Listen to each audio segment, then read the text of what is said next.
Okay, I'm not gonna lie. The title of this is such bullshit. I'm gonna title this, as you can tell already, "Monster-in-Law," and that's absolute horseshit. And I don't say that because I think there's like not times when in-laws can be monsters or vice versa. Because technically, you're an in-law, you're the daughter-in-law or son-in-law.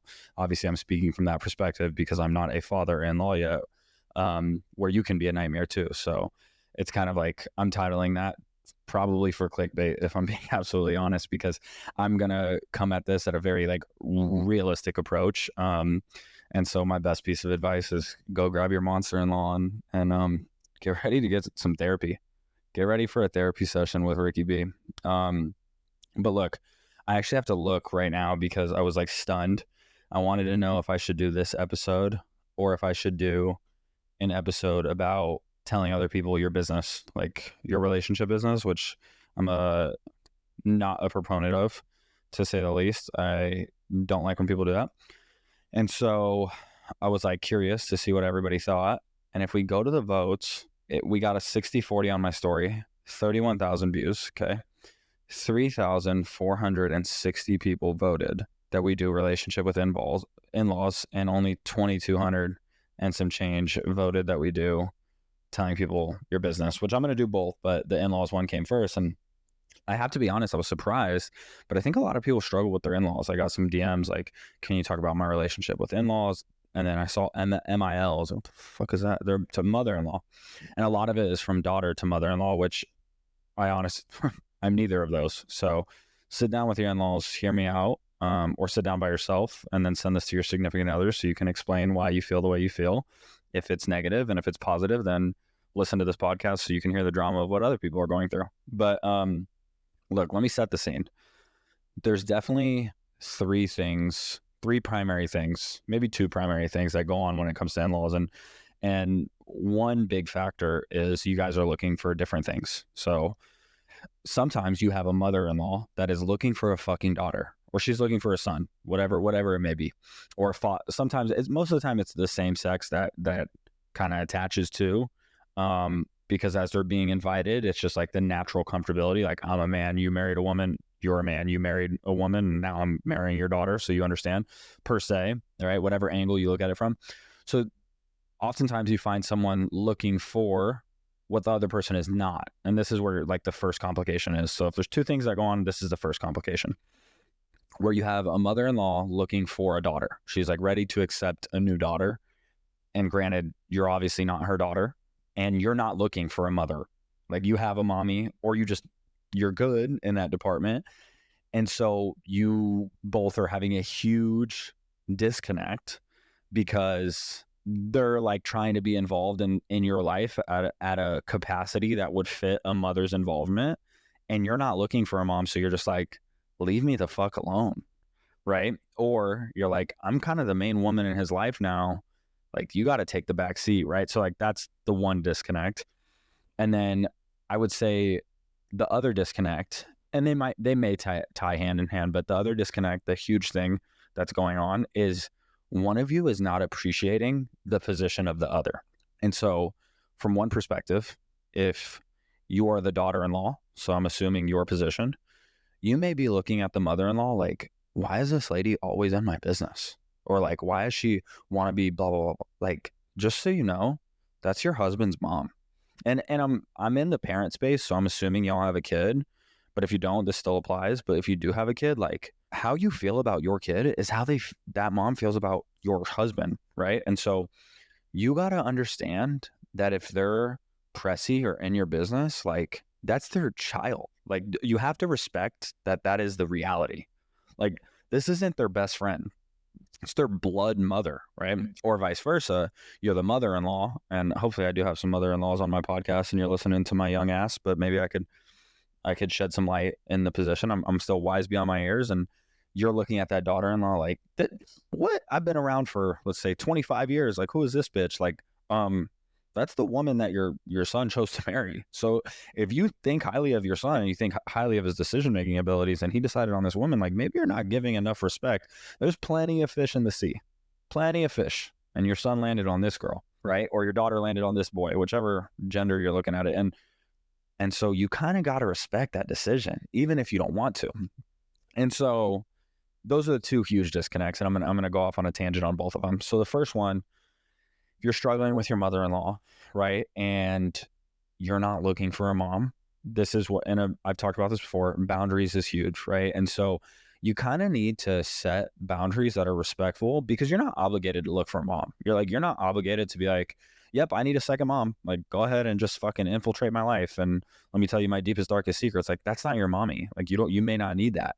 And so, but you got to be clear and concise. You can't harbor this thought like, yo, why is this lady always in my business? Or fuck, I don't need another mom telling me what to do, or I don't care about her fucking opinion. You can't harbor all that inside and then just be like, hey, how are you? Like, you gotta, I'm not saying you gotta be rude, but you gotta tell your partner, and that's where it needs to start, with your partner. Hey, your mom is very, very sweet. She's extremely involved. I appreciate all the help, right? Um, Mind you, before I get into this is pending that you don't have a fucking monster situation, right? Like, if you have a degenerate mother-in-law or father-in-law that's causing you trouble, I'll spend a few minutes at the end talking about that. But for now, let's assume everything's somewhat healthy. Maybe they're just overstepping their boundary. Hey, I love you, Bill Bob, and your mom is just very, very involved, and it's tough for me. It's very tough for me. I'm not looking for a mommy. I have a mommy. And so I need you to set the boundary with her that you are trying to build your own family. And you're going to hate that I say this. Some people are going to be like, Ricky's a jackass for saying this. And in order for me to build my family with you, we almost need to focus on our family. I'm not going to tell you need to detach from your old family, but we kind of need to focus on our current family. And that may sound like, oh my God, you need a village. Ricky, what the fuck are you talking about? Blah, blah, blah, blah, blah. But the reality is, when me and Rachel lived with my mother, although everybody was close and everything was fine and dandy, the relationship always was capped between everyone. Like, I would get aggravated with my mom. My mom would get aggravated with me. Rachel didn't want to go in the kitchen and cook if my mom was cooking, because she felt like she was like, it was always capped by not having our own space, right? And so it's a necessity to create that space, work on your own family in order to present your own family to your old family, right? And so you need to set that boundary with your partner, because ultimately, if your partner doesn't know this, key them in when I say this, it's their job to have their family at the line at which you guys agree upon. So if the line is, hey, your mom needs to tell me when she's coming over, she can't just like come in the fucking house whenever, like, we pay the rent here, I want to be able to walk around naked, and your mom just like opens my front door because she has a key to it. Like, I can't have all that. Like, if the line is not there, then you need to set a new line, right? And so you need to be like, hey, the line's got to be at, she's not got to schedule visits, but she's got to schedule visits, right? I got to know when she's coming over. I want to have the dishes done, whatever it may be. Like, she's really crossing the line, because I'm not looking for a mommy. So like, I don't need her to just pop in. And so that's a huge disconnect. And I'll speak from the mother-in-law's perspective too. So you can, because like I said, whether I titled this episode Monster-in-Law or not, I don't think, the only time you could be wrong is if you're completely disregarding what the other in-law is saying, right? So if you're the daughter-in-law disregarding, you're wrong. And if the mother-in-law is disregarding you, they're wrong. But if y'all are open to perspective, take a listen. And if you're the mother-in-law, and from the mother-in-law's perspective, like, again, that is her son, right? And so I'm just using this perspective, but you can use it any way you want. That is, like, Laguna's my daughter. So I want to feel like I can go to her house and check in on her if I want to. But if she invites a man in her life, and that's the number one guy now, like, I kind of got to understand where they're at. And for me, and understand for the parent-in-law, it's going to be tough. Like, you are giving away your child to another person's care. And inevitably, the one thing that stays true about parenthood is that it is hard to replicate the love a parent in which loves their child. And so no matter what decisions Laguna makes, I mean, you got Jeffrey Dahmer's mom probably advocating that he wasn't such a bad guy or whatever, right? But he was a fucking terrible guy. But the way a parent loves their child, it's very hard to just disregard that and pretend like it's easy to give up. And so that in-law, although they may be annoying you, if your mother-in-law is annoying you and she may be overstepping boundaries, that seems like the general consensus of DMs I got. Like, they're sharing their opinion so much, they're always in my business, right? Like, blah, blah, blah, of what people are facing. Like, know that they probably don't understand what is happening and what's occurring in the relationship that's changing in front of them. And they need to be let known and they need to be given a fair chance. So if your partner hasn't set the tone with them, like if your partner is just like, yeah, mom, like fucking, everything's good. Like, we'd love to have you over every day of the week, right? Like if your partner is doing that to their own mother, they're setting their own mother up for failure, especially with you. And you're probably like aggravated, like, oh my God, I don't want your mom around. But your partner hasn't set the tone with them at all. And oftentimes I'm using this example because I see it a lot where mother-in-laws are like frustrating daughter-in-laws, right? And I think it's because as a woman, you're a family builder, and that's the sexist cliche thing to say, but like in my family, I'm the family builder, right? Like in my little family, like I'm the fucking family builder. All right, I love it. I love it. It's amazing. And my mom is not like cramping Rachel style, which I'm appreciative, but my mom has social cues. But I've also set the tone with my mom where I'm like, yo, like, this is okay. This is not okay.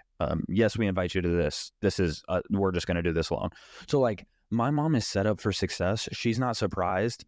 She doesn't think like she's not being held back because I invite the conversation with Rachel to tell me what she finds appropriate and not. And so if we were going to go on a trip and I'm like, oh, let's just leave Laguna with my mom. And Rachel's like, oh, I don't want to. Like, then it's said and done. I'm not going to be like, oh, what? Like, no, it's cool. Blah, blah. You know what I mean? Like I advocate on the position of Rachel instead of like my mom is the receiver in this equation, right? She receives the template we lay out for her.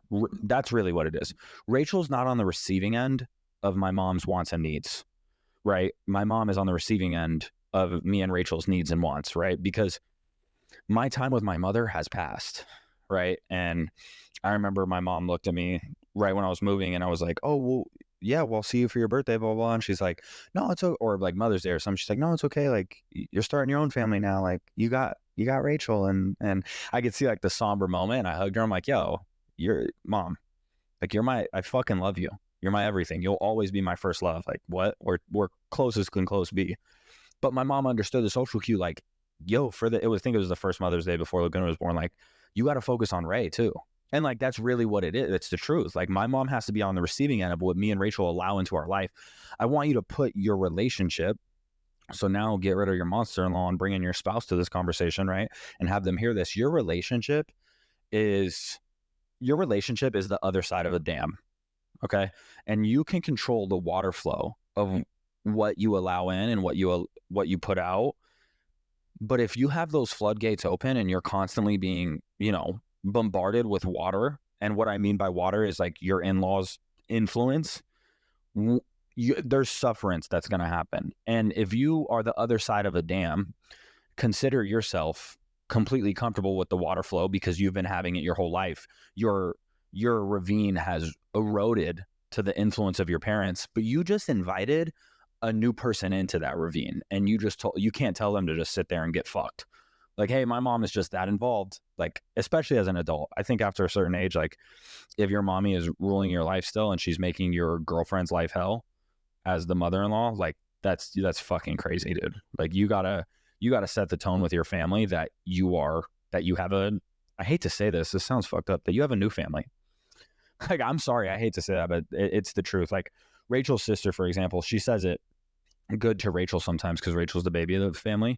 She'll say like, well, on Christmas, because Rachel will want to go out there for Christmas. She's like, well, what are you doing for Christmas? You gonna be at mom's? And she'll say like, well, we want to do Christmas with our son, Mav and Zach. And I remember when I first got with Rachel before she was pregnant. So like, she was like we were still in our single mode, but like dating, just like kind of like, yo, like what? And I remember Rachel being sad, like, oh my God, like for Christmas, they're going to do it at their house alone first. And I'm like, yeah, like they got to build their family, but they got to build their tradition. And now that we have Laguna, Rachel's like, yeah, we got to start doing like Easter here. Like, and here is wherever the family is, but it's like, we got to build our own tradition with our own little family, because if we never stand on our own 2 feet and we're constantly being pulled in one direction, like you're going to get to the point in time. This is fucked up, but it's the truth. You're going to get to the point in time where in-laws and current parents are gone. I'm so sorry. They're gone. And then what do you have? You have 30 years of memories with them and none with your own. Like your kids, like my daughter's 8 months old, and I might not sound old to a lot of people, but I'm like, holy fuck, where did the time go? Like if all of my memories are just with the whole village there and none of them are like isolated memories with my little family of like what we built together. There's no legacy left behind. And so you kind of got to understand that you got to set the tone as the partner. And I know I'm off on a different tangent now, but if you're the partner of someone experiencing like an overload of in-law fucking scrutiny, you need to get involved immediately. And I hear this a lot, and it's like, this is crazy. Like, well, I just don't know what to say. Like, it's, it's my mom and it's my girl, and like I don't want to be like, bro, you grab your sack and like say so. Like, you need to be like, yo, first of all, you can tell your girlfriend or your significant other, like, yo, let me handle this. All right. Like, you getting all flustered and upset, and you being unreasonable about this is only going to make it more difficult. So set the tone with them first. Like, look, hey, I hear your concern. My mom is in our shit. You fucking hate it. Got it. Good. Here's my plan of action. I'm going to go talk to my mom. We're going to sit down. It's going to be in this capacity. It's going to be in this context, and let's see a change. As the partner, you got to accept that fucking answer, right? Okay. All right. You're going to handle it. Sounds good. Now, if they don't handle it time and time again, like, get out of the fucking relationship. You know what I mean? But then that partner, then you need to go to your parents, you need to go to your mom or dad and be like, yo, like, I'm really trying to build my own family. Like, I need your support, and support looks different. Support looks different all the time, right? So support when we have no money might be sending me $30,000. Support when I'm rich might be, can you clean my bathroom? I haven't got around to it because I'm working so much. Like, support looks different in so many different ways. And so you can tell your mother, hey, right now, mom, support would look like backing off a little bit because I got to work on my own family right now. And if your parents can't take that, then you never set boundaries your whole life, and you guys do not have good communication. What you have in your life is entitlement, and you need to if entitlement is a dragon, you need to cut that motherfucker's head off, because entitlement could kill anything. Entitlement is the assumption that you deserve something based on your own beliefs, which is fucking crazy, especially in humanity, because oftentimes entitlement comes into play about someone else's free will, right? And so as the person that's tired of your in-laws, your free will is to like start your own family, be your own, right? And if that in-law is constantly brooding you or you're under scrutiny from them, or they're involved in your life way too much because they feel entitled over your life, that's fucking bananas. And if your partner doesn't understand that that's fucking bananas, you need to lay it out. Let me talk to them. Send them my way. Because that's bananas, right? And if I do happen to have some mother-in-laws, please understand, listening to this, please understand that you're no less loved because you need to back off. You just need to be supporting this little family that's growing in a different way.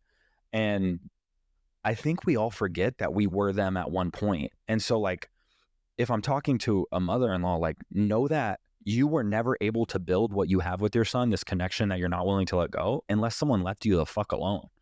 And if everybody was in your shit all the time, you would feel the exact same way that this young woman feels like it. You have to put yourself in her shoes, whether you like it or not. And so I think that monster-in-law shit can happen, especially with these mothers and daughters-in-law when it comes to their son. Because I've seen a lot of this too. I've seen a lot of, oh, my baby can do no wrong. My son can do, and that shit is crazy. I've seen that, where they think their little pookie ookie bookie boy son can do no wrong, and they don't like that a woman is in their life holding them accountable. That they don't like. Women are so nurturing and good at supporting, like giving up that role of nourishment. And women lead families. Like, a lot of people have this ideal that like men are like the leaders of family. Bullshit.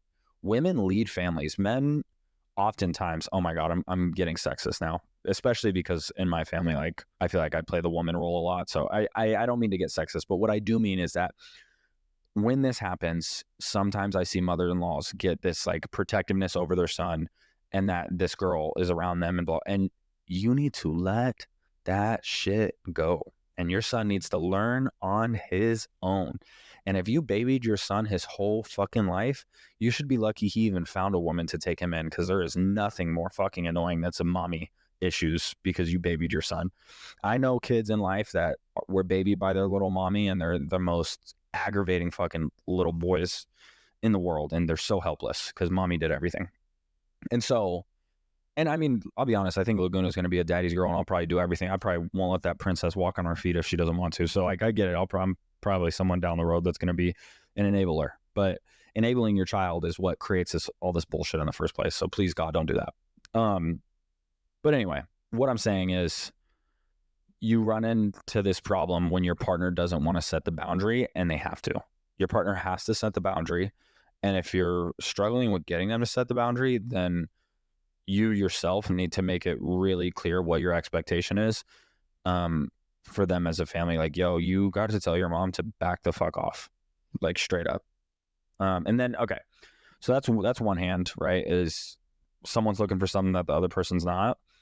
And then on the other hand, you have lack of respect for what that person's position is in. So I think I'm about to be devil's advocate a little bit. I think sometimes if the scenario is the same and you got a son and his mom and his wife are, arguing, right? A little mother-in-law, daughter-in-law situation. And you as the wife, daughter-in-law position are saying like, oh my God, like, why does your mom have to do that? Or like, why is your mom always calling you? Or like, why is your mom calling me? Why does your mom always want to come if we go to the aquarium? Why does your mom want to be there? Like, can't we just go as a family? Like, before you get so angry, first of all, we already talked about boundaries and what needs to happen. But before you get so angry, please try to understand that is what you are to your child, a mother, right? Assuming that you have kids, is what your boyfriend is to her. You're just a big one. It's not a baby anymore. It's a big baby. It's a human. It's 25. For me, I'm a 25-year-old man. So if my mommy wants to come visit me on Sunday, obviously Rachel and my mom are great. So that's awesome. We're on good terms. But imagine they weren't. My mommy's going to come visit me on Sunday because that's my mommy. And if I want a little hug from my fucking mommy, I'm going to go get a little hug from my fucking mommy. And that's okay. It's my fucking mommy. And so if Rachel had anytime I mention me and Rachel and our relationship with my mom, it's null and void unless I say positive things, because we all have a great relationship and that's why I'm going to use us.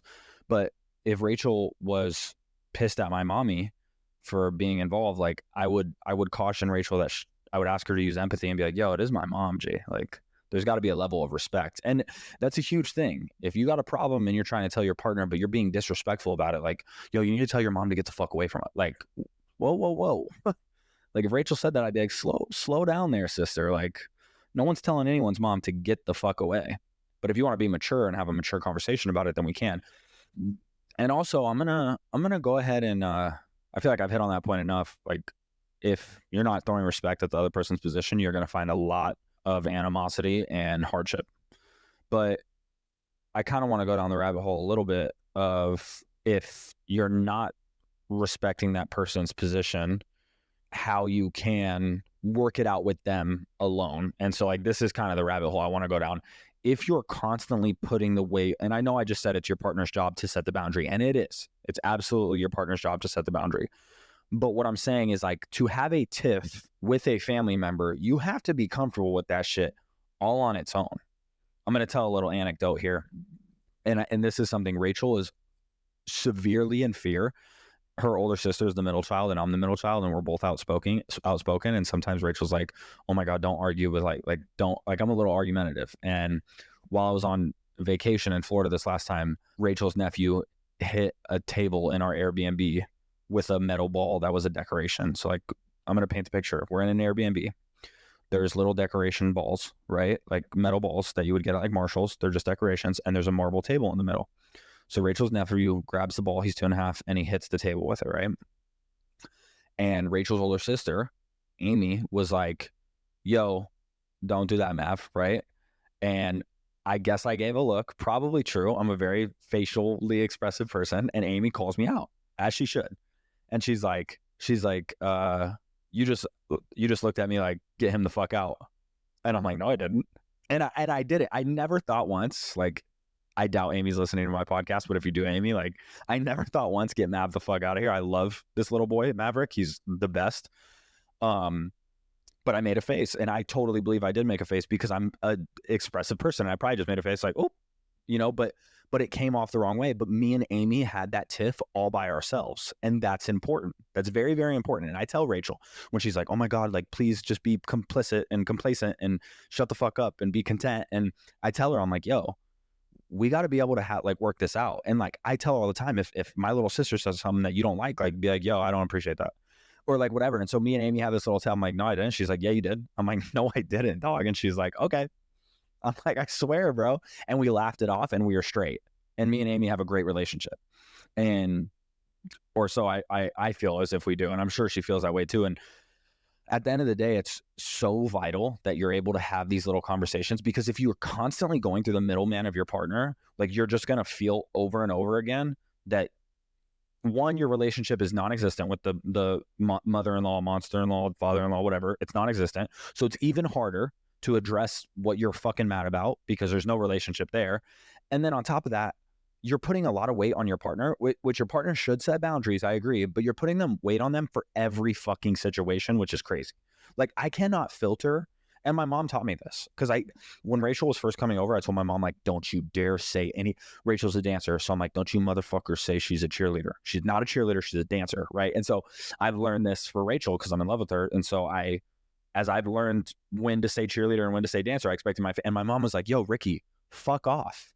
Like, we're going to say what we're going to say, which of course we respect her. We're going to say dancer. That's not what my mom was saying, but she's like, but allow us to have our own connection, our own conversation, our own relationship with Rachel, or we're never going to build anything at all. And so whether that relationship is built through like little tiffs or it's built through argument, like, sometimes there's an argument that outbreaks. Like, if your mother-in-law is aggravating you time and time again, and you find yourself there for Easter Sunday again, and she says, hey, everybody get in for a family photos. Sally, can you take this? Pretending you're Sally. And you're like, what the fuck? Bitch, this is my family. Like, right? Like, you like speak up, be like, oh, I'm going to be in the photo with my husband and my child. Like, what? Like, that's crazy. Like, I have an app, and, attack everything with respect, but, oh, I have an app on my phone I could set up a timer, but I'm going to be in the photo. This is my family. Like, you know what I mean? If you feel yourself being pushed out, and I'm not saying that that's the most dramatic thing in the world, but if she's doing a lot of microaggressions, and I could imagine if my mom was like, hey, Rachel, take this photo of the family together, and it was everyone but Rachel. I mean, I would speak up, and like, your partner, that's why I say your partner is guilty, but I would hope Rachel would be like, what? Which Rachel's such a sweetheart, she wouldn't. But if you're feeling that, like, don't be scared for the tiff to happen. Let that shit out. You need to, because I hate to say it, but if you've ever been in a fight with someone, you may find yourself being really cool after. Like, there's a lot of stories of best friends happening, and they're like, oh, we got in a fist fight and now we're best friends. Or we got in a huge ass argument. Or like, I know girls that are like, oh, we were fucking the same dude or something, and we were fighting over him, and now we're cool. Like, like, that happens a lot, because after like that kind of hardship, you can go one of two ways. Like, after you broke down so many walls with one person, you can go the way of like, oh my God, we're really close, because you have to understand that intimacy and deepness, it's as above, so below, it's yin and yang. And so if you hate someone really deeply, that means you can love them really deeply too. And that's just the God honest truth. And so if you've broke down a lot of walls with them through an argument, and you have them at a vulnerable place, that means they're at a vulnerable place for you to love them, or a vulnerable place for you to hate them. And so all in all, you can make the choice. And so if you want to build a relationship through reality, then sometimes it does end in tiffs. And that's one thing my mom told me, and that's one thing I've told Rachel about her, her nephew hitting the ball at the table. I'm like, yo, me and Amy can get through that little conversation. We'll be tighter after. Like, because we're close. Like, Amy's close enough with me to call me the fuck out, and I'm close enough with her to be like, what? Yo, you're tripping. But if our relationship was, desk secretary style, she might like text Rachel like, yo, did Ricky make a face? And Rachel's like, Ricky, did you make it? Like, all that middleman shit is going to make us farther and farther apart, and it's going to create lanes of gossip that never existed, right? And so you got to beat that, right? Like, don't be scared to have your own relationship with your in-laws, and that should help. Creating your own relationship with your in-laws will help deeply, because it'll allow you the space to speak up when you need to. And it's all about how you do it. But like, if you have a relationship with your in-laws, right, and your mother-in-law is bombarding you, and she walks in the door one day, you could be like, yo, Ashley, or what, let's say her name's Marilyn. Yo, Marilyn, like, you got to knock, sister. Like, and you guys can laugh it off, and hopefully next time she never does it again, right? But if you don't have your own relationship, you're just gonna be like, oh my God, I wasn't expecting you, and then you're texting your husband, yo, what the fuck? Like, this is annoying, while your husband's at work potentially, whatever it may be. And yeah, that type of stuff can all get filtered out just through you if you have a working relationship with your in-law. So I would say, if you're going to walk away from this episode with like tangible things, because let me break it down to things you can actually count on your finger work on a working relationship with your in-law, right? And so that comes through a lot of things. It comes through good experiences, but it also comes through, you know, trials and hardship, trials and tribulations and hardship. So don't be scared for that. Now I'm talking to your partner, another tangible thing. Like I said with the picture reference, if my mom ever said that to Rachel, I would speak up and be like, yo, what? Like Rachel's is the fucking family. Like, no, she's not taking the photo. Like, Rachel, get in the photo. Like, what? Why would you even say that? And I'd probably have a follow-up with my mom too, like, yo, no, absolutely not. And so that. Next, the tangible thing you need to do is identify the relationship that you're looking for. Obviously, it's all fine and dandy if you're looking for a mom and this mother-in-law wants to be involved and you're like, oh my God, I've never had a mommy. Like, it feels so good that your mom is so involved. Perfect. You guys are probably off in fucking Candyland and you don't need this episode. So that's awesome. And then the last thing I think I need to say is like, know that your partner is absolutely not responsible. So that is, if they're the victim, right? They're the one being bombarded by your mother, your father, they're the one under scrutiny. It is not their fucking job to therapy out your family. Like, you need to work with your family for them to approach your partner respectfully. Because if they're not treating your partner with the same respect that you are treating your partner, then they should not be invited to the cookout. And what I mean by that is if you're not going to blatantly disrespect your partner, then your family shouldn't be blatantly disrespecting your partner either. And if you allow that type of treatment, you're the fucking problem. Because if you hold your family at high regard, this is how I'll say it. If disrespecting your partner is a 10, or respecting, I should say, if respecting your partner is a 10 and your family is a 10, right? Like on the emotion scale, like you love them, blah, blah, blah, blah, blah. It's important to you. If your family disrespects your partner, that should be an 11. That should be something that is more emotionally, requires more emotional attention than anything else, right? You can't say, oh, they just disrespected my partner, like, but it's not as important as keeping the peace. It's more important. No peace is allotted. You must attack this situation. It is mandatory. And so I'll give you one story. I'll give you one more anecdote.